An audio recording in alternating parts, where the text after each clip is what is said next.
Falwell Jr. joins me now. Thanks for joining us this morning, Mr. Falwell. On Twitter this week, you praised what you called the president's bold, truthful statement about Charlottesville, saying you were so proud of Donald Trump. But the president said Tuesday there were, quote, very fine people on both sides. Who were those very fine people marching with the neo-Nazis? The bold and truthful statements I was referring to were his willingness to call evil and terrorism by its name, to identify the groups, the Nazis, the KKK, the white supremacists, and that's something a leader should do, and I admire him for that. You know, President Trump is something that we haven't had in national leadership in a long time. He's substance over form. So many of our politicians, recent leaders, national leaders, have been form over substance. They tell people what they want to hear.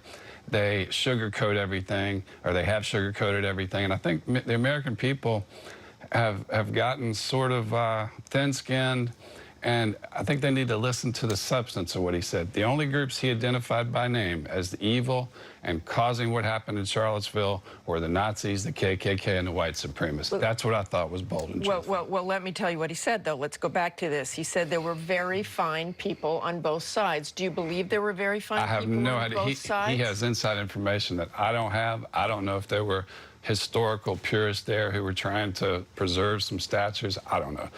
But he had information I didn't have, and I believe that he spoke what do you mean? You think he knew that some I think he saw videos of who was there. I think he was talking about what he had seen, information that he had that I don't have. All I know is it was pure evil. The media has tried to paint this as Republican versus Democrat, black versus white, Jew versus Gentile, but it's just pure evil versus good. And that's what we all need to unite behind. We all need to unite behind stopping evil, whether it's Timothy McVeigh, who's the terrorist in Oklahoma City, or it's Muslim terrorists in Barcelona, or it's somebody flying a plane into the World Trade Center. It's all evil. But when you say things like that, when you say it's all evil, but you say you're so proud of Donald Trump, that's the message that resonated. It didn't resonate that you think he might have some information. Let me also tell you what the chair of the RNC, Romney McDaniel, said on Good Morning America this week, that the second people who joined that demonstration saw Nazi flags, they should have turned tail. The second you join a group that has a Nazi flag or is joining the KKK, there is no good there. There's no good KKK member. There's no nice neo-Nazi. So I'm still intrigued by your idea that Donald Trump somehow knows there were some good people there. I don't know that to be the I just know that it's totally true what you just said. There's no good KKK. There's no good white supremacists. I've lived in Lynchburg, Virginia for 55 years. I went to law school at the University of Virginia in Charlottesville, lived there for 3 years. I never have met a white supremacist member of a hate group in all my years in that part of the country. That's not what our Central Virginia community is about. And Terry McAuliffe, our governor, was right when he said, these people need to go home. They're not of Virginia. They're not about Virginia.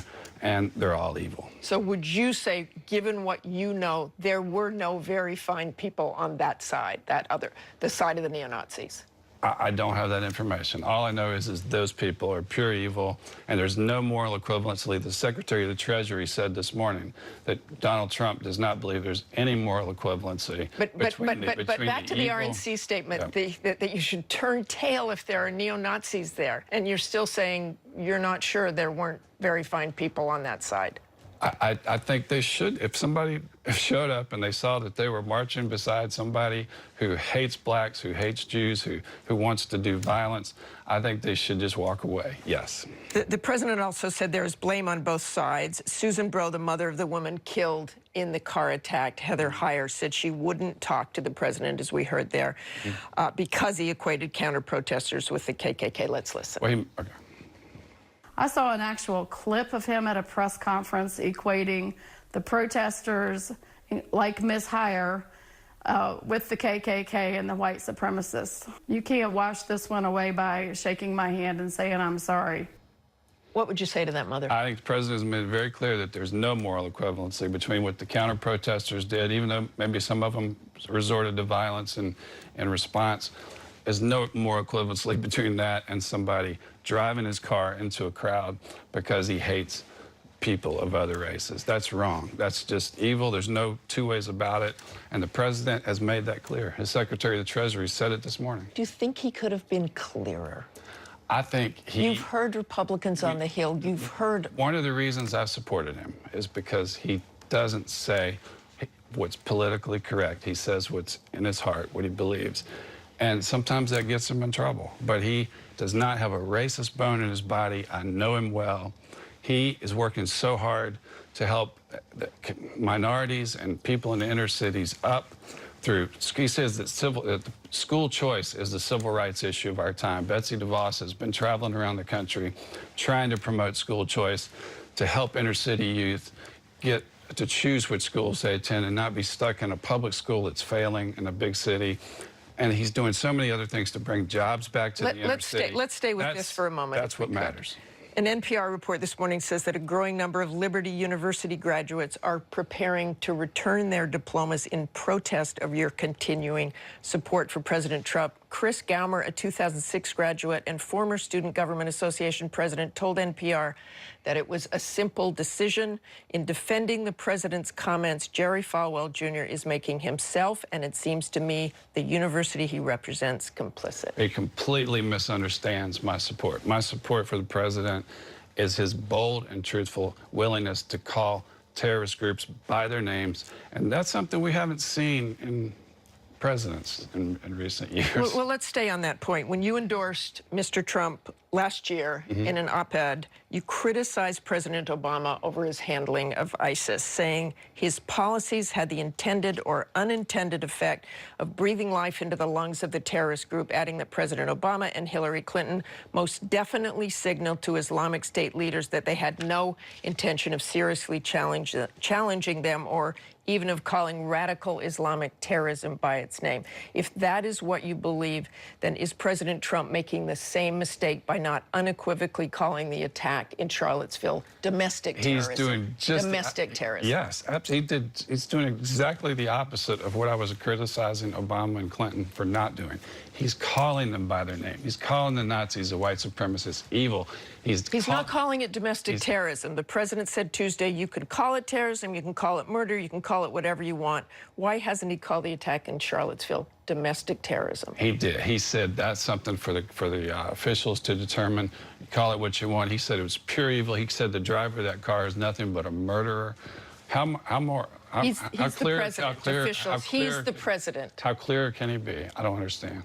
He could be clearer by calling it domestic terrorism. So you don't think he needs to do that because other officials have said it? Words matter. He's the one who was criticizing, and you too, President Obama for not calling it Islamic terrorism. He did. He said it was. He said you can call it terrorism, you can call it evil, you can call it murder. I'm not sure exactly what his words were, but he never said it was not terrorism. Okay. He left the door open for that. Yes. Okay. Do you think he could be a little more careful in his words or not? All of us could. All of us could. But at least he's not politically correct. He's not so concerned about rehearsing and focus grouping every statement he makes. And that's one of the reasons I unites the nation. Do you feel he's uniting the nation? I feel like that if people, after I heard his statement the other day, I didn't hear anything there that would offend somebody. But then I started speaking with some of my friends in the Jewish community in Charlottesville. And some of my friends, I have a very good friend who's the president of the largest historically black college in the United States, Hampton University. And we started having conversations. They started explaining to me how insecure and how scared they felt that day when these terrorist groups were walking up and down the sidewalk right outside their synagogue. And I understood after talking to them how good people could hear the same statement and take away different things from it. And after hearing that, I understand how some people could misunderstand his words. And so, yes, I think he could be more polished and more politically correct. But that's the reason I supported him, is because he's not. He says what he thinks, and he is bold about it. I admire that in a leader. Thanks for joining us this morning, Mr. Falwell. I appreciate it. Yep. Joining me now is Jay Johnson.